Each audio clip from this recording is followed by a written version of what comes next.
Revealed in upcoming episodes of this program are the contents of a recently unearthed repository classified by the secret government, the Phenomenon Archives.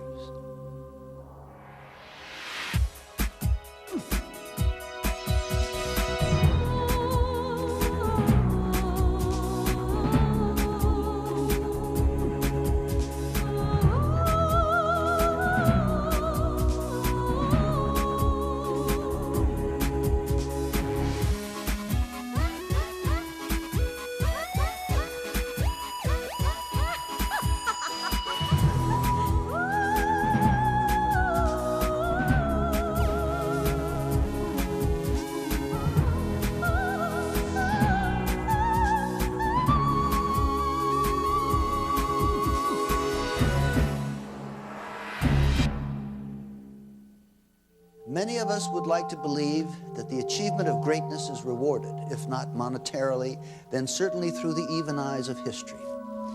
In the next 60 minutes, you may be shocked to discover that at least one man whose accomplishments touch each of our lives on a daily basis has been virtually forgotten. At the head of the 20th century, Nikola Tesla, a Serbian immigrant and inventor whose name is nearly forgotten, catapulted our civilization into the new age. The use of alternating current, radio, fluorescent lighting, remote control, and robotics, a total of 700 patents, are all attributable to this one man. On Thursday, January the 7th, 1943, at approximately 10:30 p.m., with the world engulfed in a struggle against the dark forces of the Nazi war machine, Nikola Tesla breathes his last, dying alone in a small room at the Hotel New Yorker. Outside, the city is alive with his legacy, glistening with the electricity from Tesla's fully realized vision of a world powered by alternating current. He was incredibly aware of the consequences of his scientific inventions and their impact on the total development of mankind. Tesla is buried in relative obscurity, a fallen giant of invention whose discoveries remain the foundation for some of civilization's most important scientific advancements. He is one of the greatest geniuses of the 19th century. Edison was one level of science, but Tesla was many levels higher. He was a lonely character, researching independently, outside mainstream science. He must have appeared to the so-called normal world like a complete eccentric. He gave our country a tremendous package of technology, applications and wonders, and our lives, all our lives are collectively much better because of his work. Why has this great man been so neglected by his fellow scientists and the public? Perhaps the answers lie more in the works never realized by Tesla than in his publicly acknowledged achievements.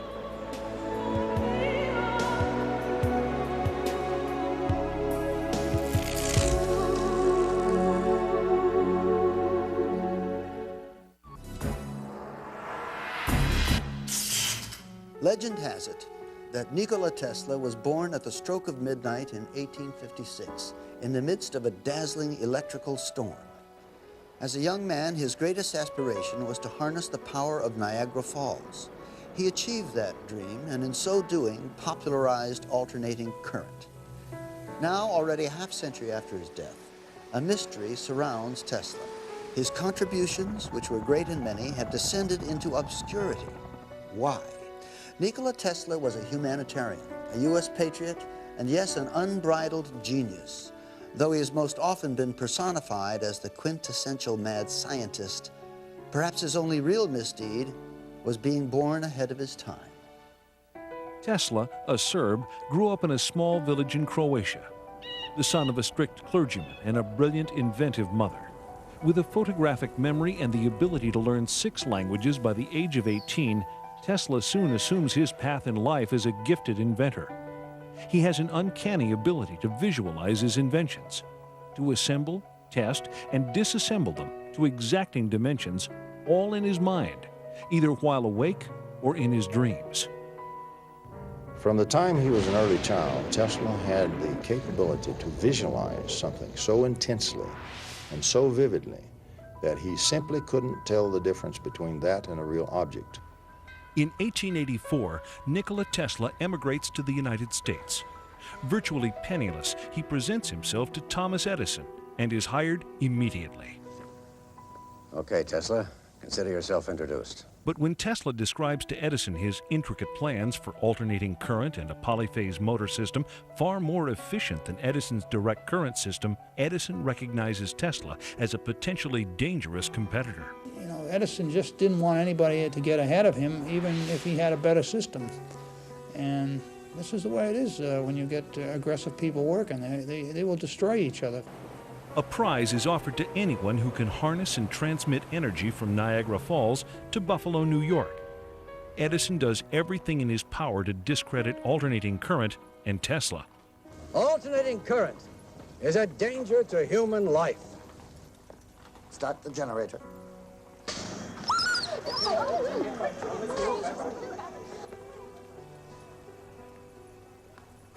You have just seen alternating current in action. Despite Edison's opposition, Tesla's AC polyphase system is adopted. And in May of 1888, George Westinghouse hears about this remarkable inventor and buys the alternating current patents. By 1897, both Tesla and alternating current become a household name throughout the world. He realized completely what would happen with the implementation of alternating current and electrification of the whole planet.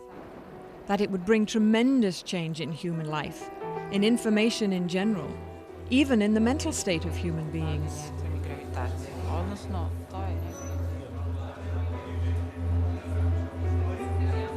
Despite his new notoriety, Tesla is a pure inventor, a great dreamer, and does not actively pursue the commercial exploitation of his ideas. His many remarkable breakthroughs in high-frequency electricity, including radar, radio, neon, and fluorescent lamps, are often attributed to others. For instance, Tesla's invention of shadowgraphs, a system for taking X-ray photographs, predates the work of Wilhelm Röntgen. Tesla's fertile imagination enkindles theories for the internet and television years ahead of their time. Though these visionary leaps are ultimately proven and manifest, Tesla's tendency toward exaggeration and the manner in which he announces his ideas to the press cause the inventor a good deal of public criticism. We must be able to transmit scenes from other places over long distances. Pictures, the news, energy, and why not matter too? Now we must liberate thought. We must set it free of limitations that space and time impose on it, and yet keep its principal characteristics, now and in future centuries. A flamboyant and mysterious man, always too eager to share his ideas with the world, Tesla demonstrates his laboratory experiments to such friends and luminaries as Mark Twain.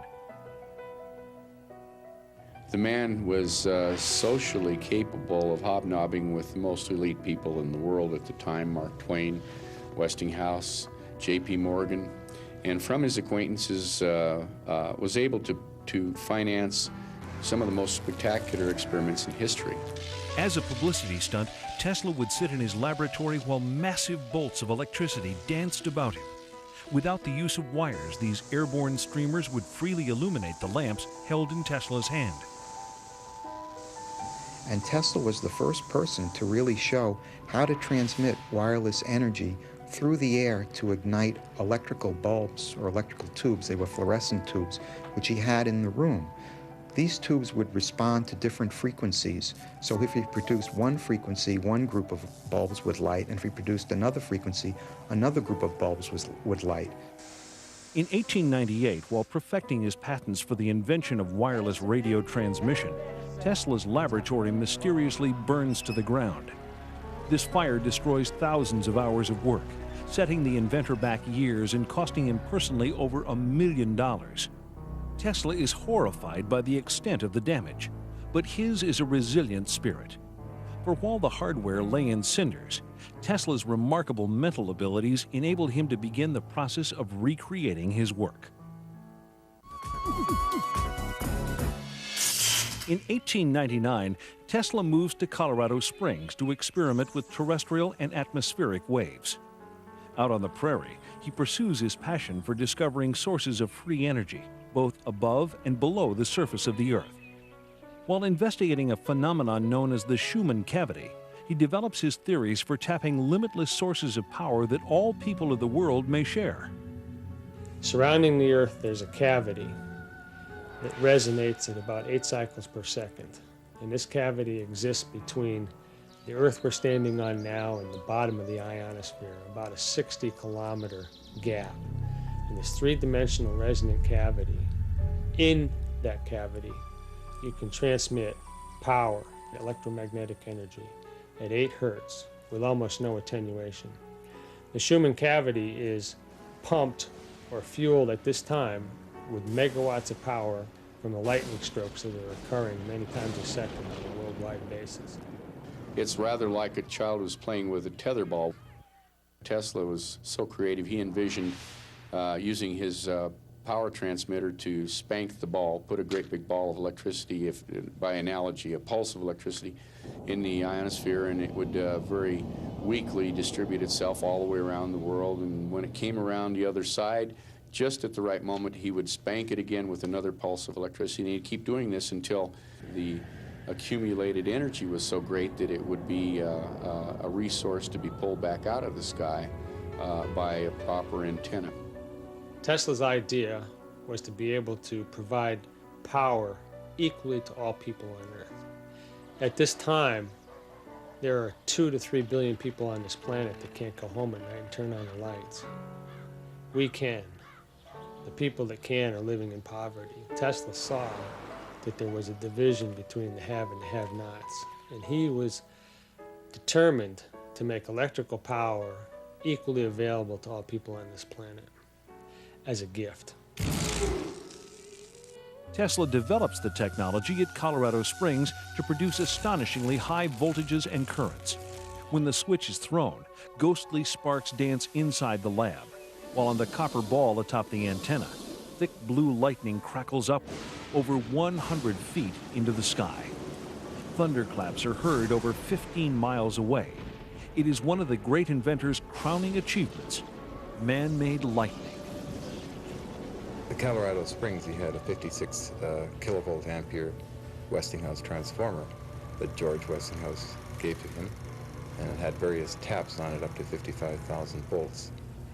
And through the amplification of this transformer into his magnifying transmitter, he's able to actually blowing up the Colorado Springs, some of the generators in the power at Colorado Springs plant at a distance of about 25 miles away.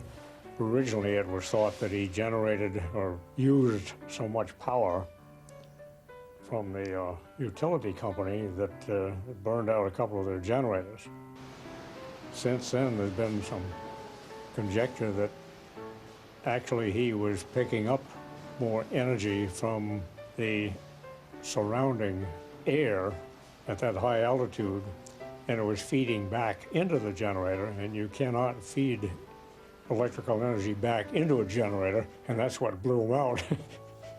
And they wouldn't sell him any more power until he and his assistant went down and repaired the generators. Tesla determines that waves of energy in the Earth can be used to transmit power to any point on the globe. In laboratory tests, he successfully demonstrates the illumination of wireless lamps many miles from the laboratory. But his experiments also produce more ominous possibilities. Alpha waves in the human brain are between 6 and 8 hertz. The wave frequency of the Schumann cavity resonates between 6 and 8 hertz. All biological systems operate in the same frequency range. The human brain's alpha waves function in this range, and the electrical resonance of the Earth is between 6 and 8 hertz. Thus, our entire biological system, the brain and the Earth itself, work on the same frequencies. If we can control that resonant system electronically, we could directly control the entire mental system of humankind. Tesla, aware of the awesome power this aspect of his discovery might unleash, decides to keep it under wraps. With the success of the Colorado experiments, Tesla moves back to New York City.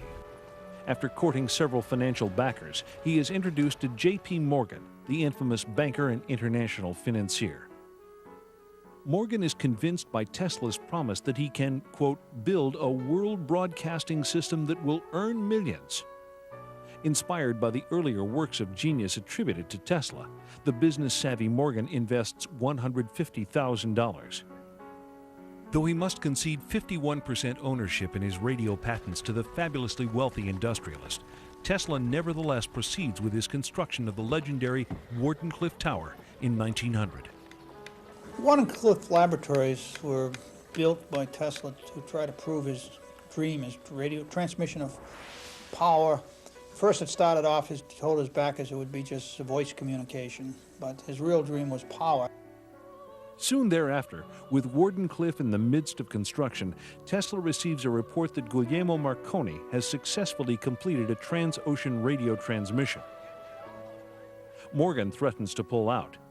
Rather than admit defeat, Tesla expands on his original idea for Wardenclyffe, transforming it into the pilot project for his long-envisioned global power and communications system. Tesla promises Morgan that he can erect a system of towers that will pull down energy from the ionosphere, making it possible to transmit electricity throughout the world without wires. In short, free energy for everyone. Tesla was called a nut because Tesla also said that he could generate without any fuel, without any solar energy, without any wind power, he could generate electrical power, and he did do that. And that was something that the fuel companies didn't want to have happen. He was also able to broadcast electrical power through the air without any wires. And that project was stopped by J.P. Morgan when the commercial consequences became obvious. Seeing no way to make a profit from Tesla's free energy device and convinced Marconi would monopolize radio, Morgan backs off. Ironically, over 40 years later, the Supreme Court of the United States determines that Marconi copied his radio technology from patents already held by Tesla, and that it was Tesla who actually discovered wireless transmission. Some believe that the Wardenclyffe fiasco was about more than just money. They say Tesla himself scuttled the plant out of fear that in the wrong hands, the potential power generated by Wardenclyffe could bring lasting harm to the people and the planet. Although Morgan didn't finance the Wardenclyffe Tower at the end, it seems to me the project was not stopped because of money. Tesla stopped it when he realized his ideas might be co-opted and implemented solely for military purposes. That's probably the wisest decision a scientist can make.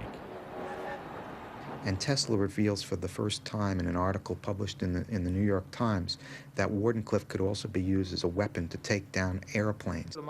He managed to stop the catastrophe that would be attributed to him, because being able to free and target down 2 billion volts from the ionosphere is sufficient to burn any city on the planet. The effect is stronger than the atomic bomb. Did Tesla discover the ultimate means of destruction? The answer is still unresolved. By 1915, it is rumored that Tesla and Thomas Edison are each to receive the Nobel Prize, but these reports prove false. 2 years later, Tesla is awarded the Edison Medal by the American Institute of Electrical Engineers. But any credibility this might afford him is undone by Tesla's extravagant boasts that Wardenclyffe can be used to modify the weather. They tore the tower down during the war because the military thought that was there for spy purposes. It took at least 3 or 4 charges of dynamite. It was so well built, they almost couldn't demolish it. But before it was completely dismembered, it was experimented with by someone who wanted to project scalar waves.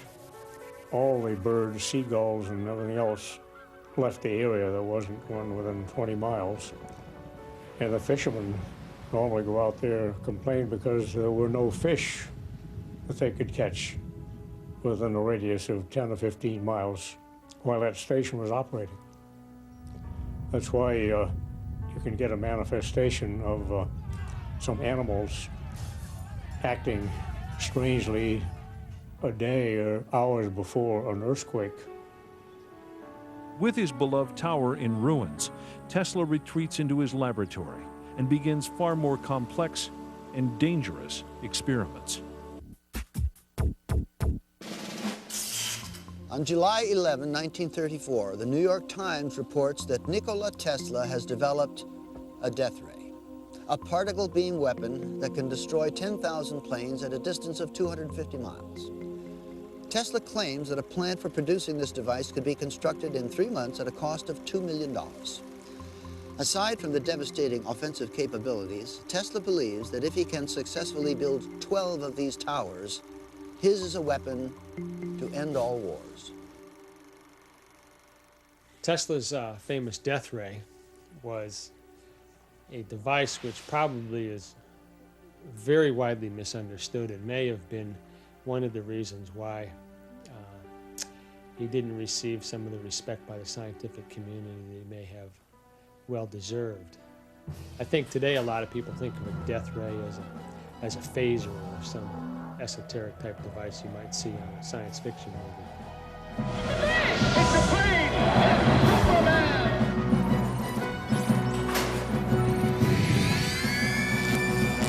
Tesla's claims terrify the public, but fascinate Hollywood.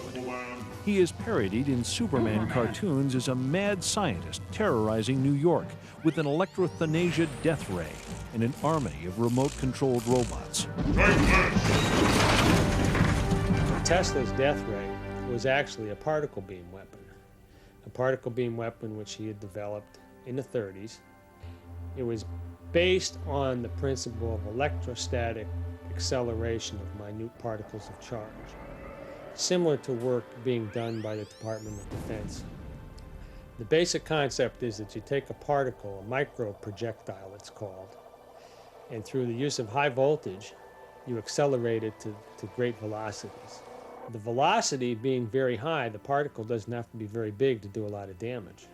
If you get a stream of these things being accelerated and projected, it will do substantial damage. You'd be able to knock down a missile in space, for instance. With only 12 such plants strategically placed around the United States, Tesla claims his teleforce can be used to keep the United States safe from all foes. With the world on the verge of World War II, the United States government takes an active interest in the Tesla death ray. Because he was a patriot, he offered this system to the United States government. The United States government developed and worked and engineered this particle beam weapon beginning in the 40s.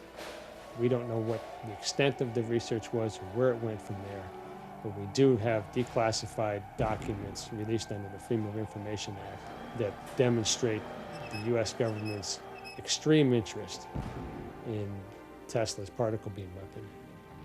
The New York Times states that Tesla's death ray, which can send concentrated beams of particles through the air and cause armies of millions to drop in their tracks, is the most important of Tesla's inventions. But in an unprecedented decision, Tesla makes the exploitation of his invention by any single government impossible. He distributes the plans in proprietary segments, like the pieces of a jigsaw puzzle. He gave it to the English, Canadian, American, and Russian governments so that they had to sit down together to collaborate if they wanted to realize the whole invention. He realized that people are not conscious enough to handle this information. That's why Tesla put these governments into mutual dependability. There's some evidence that Tesla had given the plans to the Russians who were on our side at that time. In the 1970s, Aviation Week showed an article on the Russian particle beam weapon, and Tesla's particle beam weapon didn't surface until about 10 years later when Andrei Puharich brought it out, and the schematics exactly matched the Russian particle beam weapon. Head of U.S. Air Force Intelligence, Major General George Keegan, describes the Soviet system.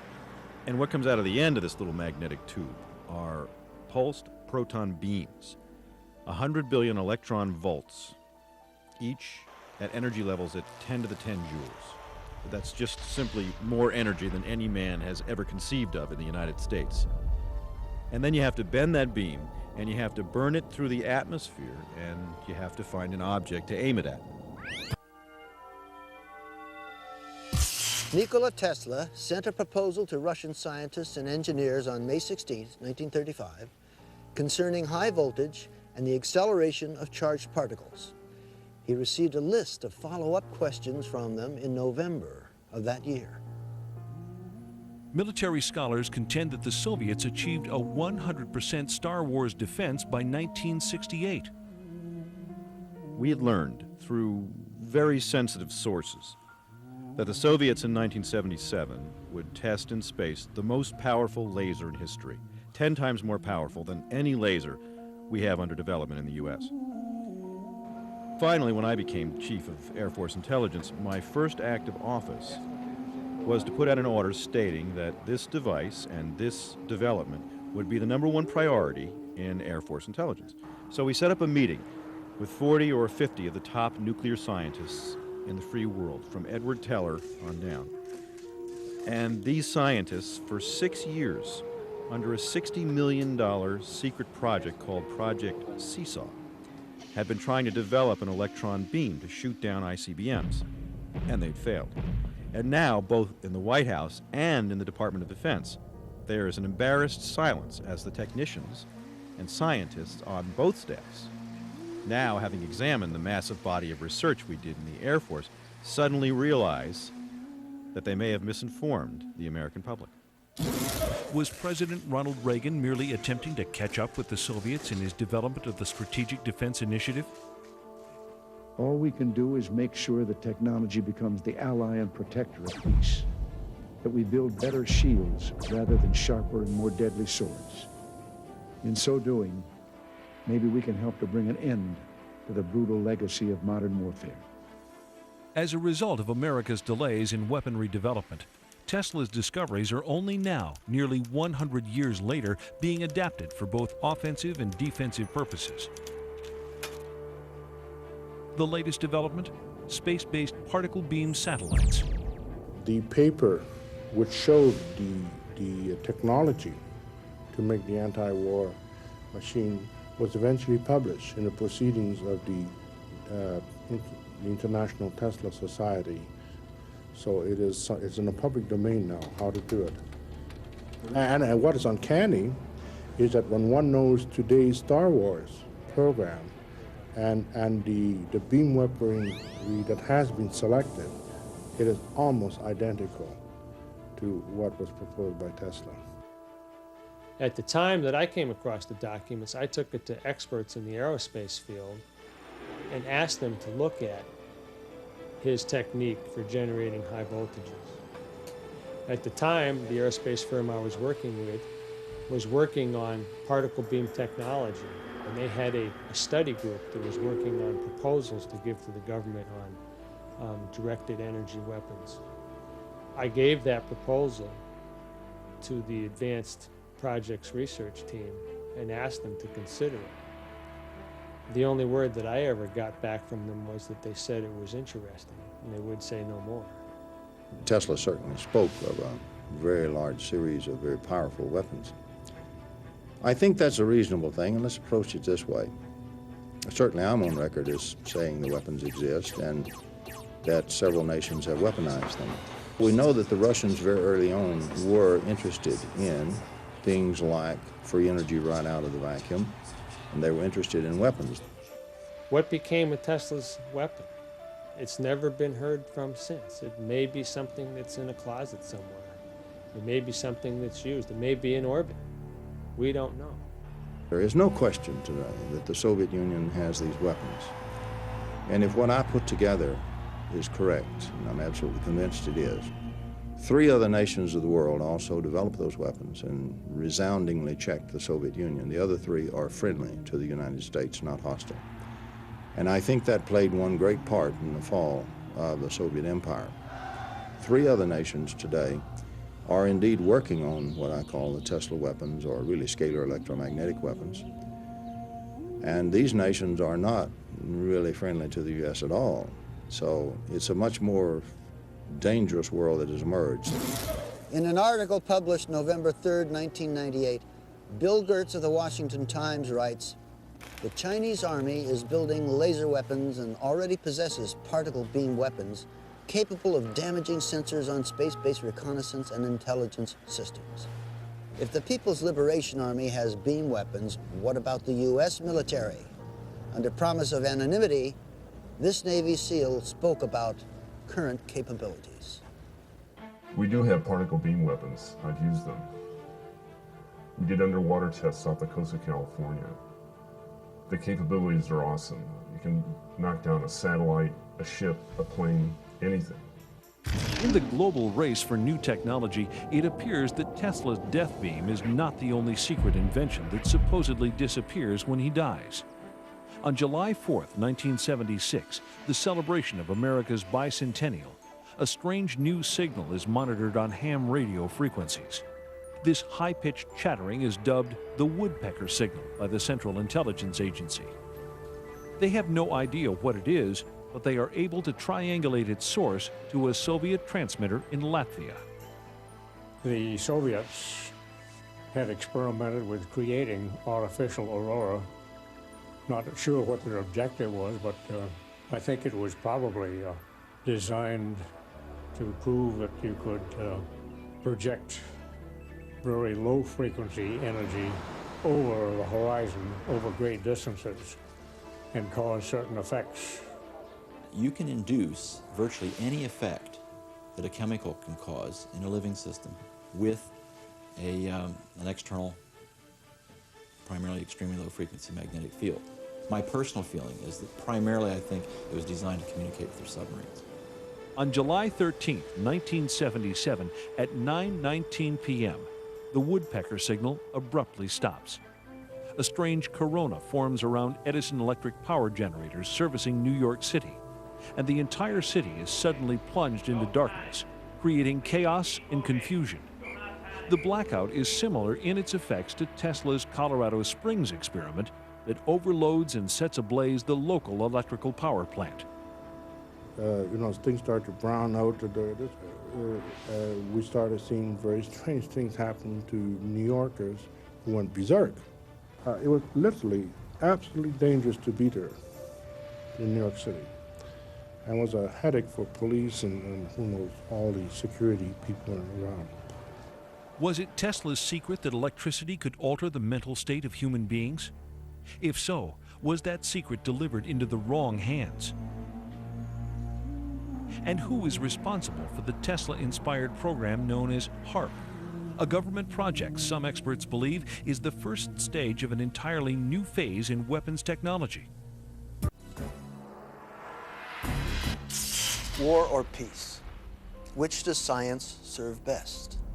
Tesla described himself not as an inventor, but as a discoverer.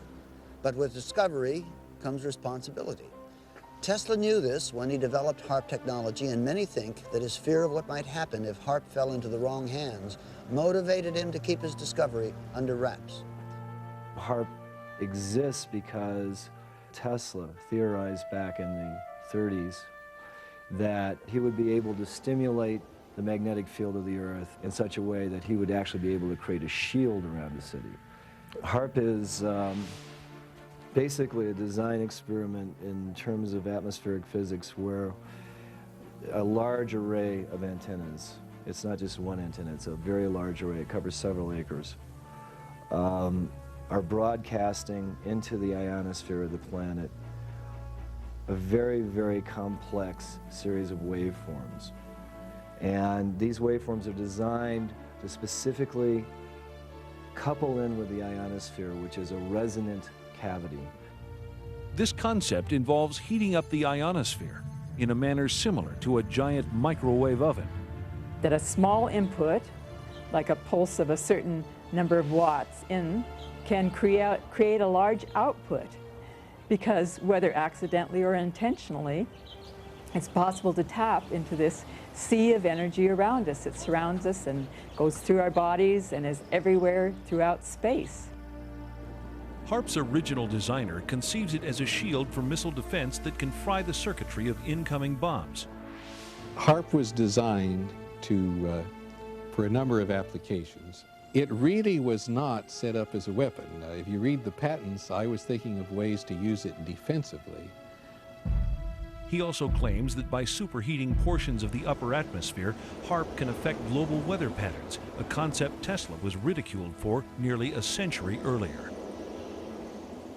One of the real dangers of HARP is that we concentrate with HAARP in one very small area of the ionosphere. We create a lightning rod effect. We create a lightning rod that can distort the magnetosphere of the planet, which is the magnetic shield of the planet. Not only are you sending energy into the ionosphere, but you're providing a path for energy to come back down out of the ionosphere. The electrons and energy will come from all over the ionosphere to that one point, and it will strike the ground in a bolt that is 100 times greater than any lightning bolt imaginable.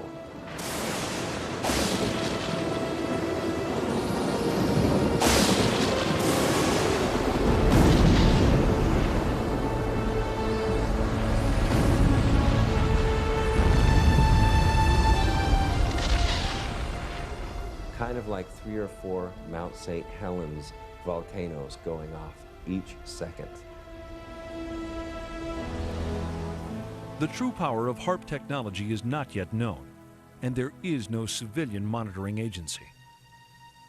The possibility that HAARP may be capable of enormous planetary disruptions, including weather changes, global warming, or even slowing the Earth's orbit by shifting the shape of the ionosphere, may tell us why Tesla suppressed the blueprints for this invention. He stopped his power shield defense project in 1905 because he realized that such a resonant system of 5 towers around the globe could cause a tremendous destruction of humankind. Not long after, Tesla's money runs out. His main supporters either die or sever relations. As his anonymity increases, he continues with even more esoteric research. He was very much concerned with being able to utilize the phenomenon of resonance to do certain things, not the least of which was to destroy certain materials. And that was evidenced later on by that experiment he did on Wall Street, where the new building, steel building, was going up, and he tried out one of his resonators, nothing more than a mechanical vibrator. It was battery operated, and set up a resonance in the steel beams to the point where it kept building up, like pushing a kid on a swing, you know, keep pushing, and a little push will take it a lot further every time. And he almost brought the building down, scared the people who were working on it. They thought they were having an earthquake. And they went down and called the police and everything else. Tesla got a little bit scared and picked up his equipment, put it in his pocket, and went home. He had one other unfortunate incident, which today we would laugh at, but was very serious at the time. He picked up radio signals from space. You know, we know today, of course, that planets radiate RF noise and so forth. But when he announced this, it just caused a sensation, and all the scientists said immediately, "What a kook, you know, what a idiot." There were rumors you went to Colorado Springs in order to contact Mars. Is that true? I never intended to. However, I recorded certain electrical impulses of unknown origin, and these were repeated at constantly timed intervals. It's possible they were a kind of signal from space. And did you in turn send them a message? Ask the Martians that question. Mr. Tesla, That's all today. No more questions, please. They got to thinking, I'm sure, well, he's talking crazy now. He's feeding pigeons in the park, and he's got this crazy idea of transmitting signals to Mars. And Tesla is so advanced in his thinking, so sensitive and eccentric, that few of his colleagues understand his work. He is perceived as snobbish and overconfident. He was ostracized, I think, primarily because of his difference and because of his radical statements and because of his pronouncements of great systems. They didn't have the foggiest notion of what he was talking about. Nikola Tesla saw many of his inventions scrutinized, then adopted by the military. However, it becomes apparent that as a citizen of the planet, Tesla ultimately serves a much higher authority. He met Swami Vivekananda in New York City in the late 1890s. Swami Vivekananda was probably the first yogi to come to this country with Eastern philosophy and present it to the West.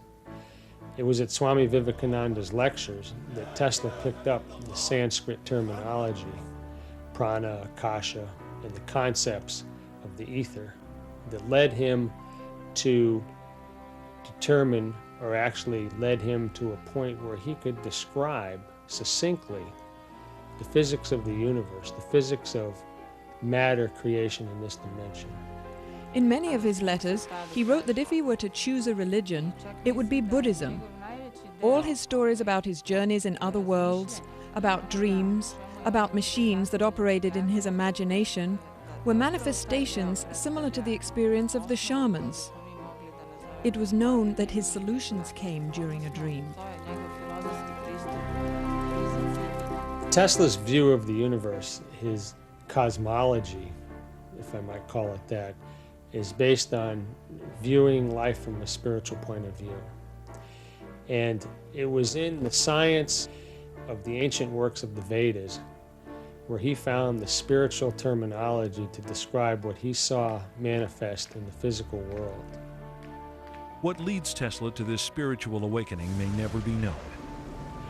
But it is not uncommon among those forward-thinking patrons of discovery, people like Robert Oppenheimer, father of the nuclear bomb, or Albert Einstein, that in the end they recognized the singular perfection of the interconnected and life-imbuing system of our planet.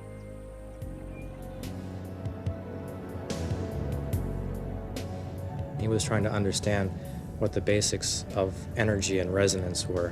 What is the nature of the energy that's in the cosmos? What's the basic essence of the energies that come through nothingness to give us something? I think those were the questions that Tesla was intrigued with. When Tesla dies at the age of 87, his legacy of over 700 important patents slip into obscurity, forgotten by nearly everyone except the U.S. government. Tesla's possessions are sequestered in a government warehouse for 10 years following his death. Official reports confirm that the collection was microfilmed during this period. When contacted, however, no government agency revealed any information regarding these microfilms. After a decade, the government officially denies the existence of any secret weapons technologies included among the Tesla papers. Rumors nevertheless persist to this day. Whatever may have befallen Tesla's undeveloped discoveries, the inventions that remain contribute daily to our science, our medicine, and our environment. Perhaps this is what Tesla ultimately envisioned. Perhaps the missing secrets of Nikola Tesla are right where they belong.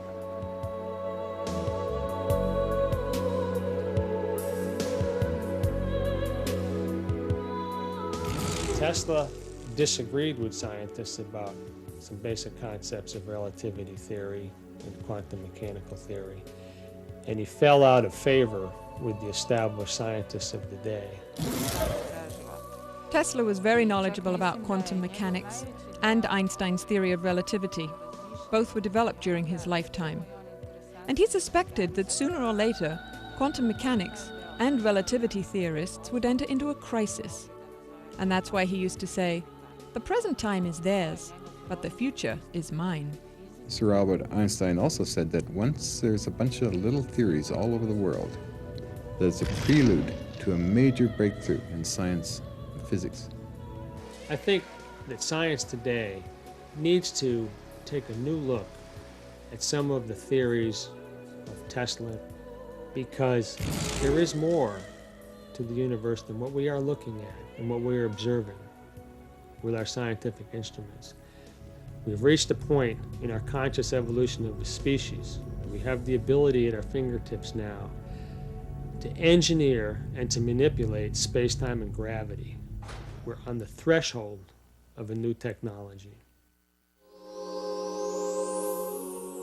Nikola Tesla was the gatekeeper of lightning. Some of his ideas earned him a reputation as a fruitcake. Some permanently rocked the world of science. Still others changed our planet and our lives. The next time you plug in your cable TV, remember the man who made it all possible. You might also imagine a world with free, unlimited energy and a world without wires, because that's what we lost when we lost the lightning of Nikola Tesla. I'm Dean Stockwell, and these are the Phenomenon Archives.